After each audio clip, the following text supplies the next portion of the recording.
આજે એમને બેટ લેવા માટે સરસ તૈયાર થઈને અમે હિંમતનગર જવા માટે નીકળી જઈએ છીએ। તમે જોઈ શકો છો કે વિંતાના હોટલ કે નવી બની છે, પરંતુ મારે હજી જવાનું મેં નથી આવ્યું, તો મારે પણ ભવિષ્યમાં ત્યાં જવાનું એક ઈચ્છા છે, તો તે પૂરી કરીશ। તો ત્યારબાદ અમે હિંમતનગર જવા માટે ત્રણેય બાના। હેલો એવરીવન, તો દરેક મિત્રોને મારા જય સિયારામ।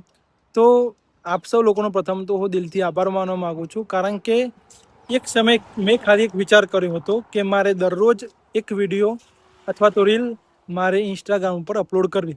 તો તેના સંદર્ભે મેં 21 દિવસનો ચેલેન્જ લીધો હતો। તો તેના આજે મારે 17 દિવસ કમ્પ્લીટ થઈ ગયા છે અને મારે 50,000 વ્યૂ ઓવરઓલ કમ્પ્લીટ થઈ ગયા છે। તો આપ સૌ લોકોનો હું દિલથી આભાર માનવા માગું છું। તો મારું નામ છે રવિ પટેલ, હું પલ્લાચર ગામનો રહેવાસી છું, જે ગુજરાત રાજ્યના સાબરકાંઠા જિલ્લામાં આવેલું છે। આમ તો હું એક ગવર્મેન્ટ સર્વન્ટ છું, પરંતુ થોડાક પ્રોબ્લેમના કારણે મારો જે નિમણૂક ઓર્ડર હતો તે સરકારે અટકાવેલો હતો। તો તેના કારણે મારા જોડે ફ્રી સમય હતો અને મારી સાથે મારા પિતાજી જે કરિયાણાની દુકાન છે તો તે પણ હું સાથે સંભાળું છું।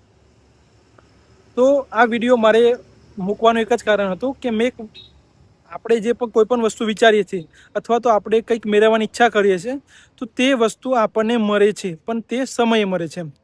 તો તેના રિલેટેડ આ એક વિડીયો મૂક્યો હતો। તો આમ તો જોવા જઈએ તો હું મારે જે સોશિયલ મીડિયા ઉપર અપડેટ રહું છું 2-3 મહિનાથી, તો મેં મારા કરિયરની શરૂઆત યુટ્યુબ ઉપરથી કરી હતી અને ધીરે ધીરે હું ઇન્સ્ટાગ્રામ ઉપર શિફ્ટ થતો રહ્યો છું અને સાથે યુટ્યુબ ઉપર પણ હું કામ કરી રહ્યો છું।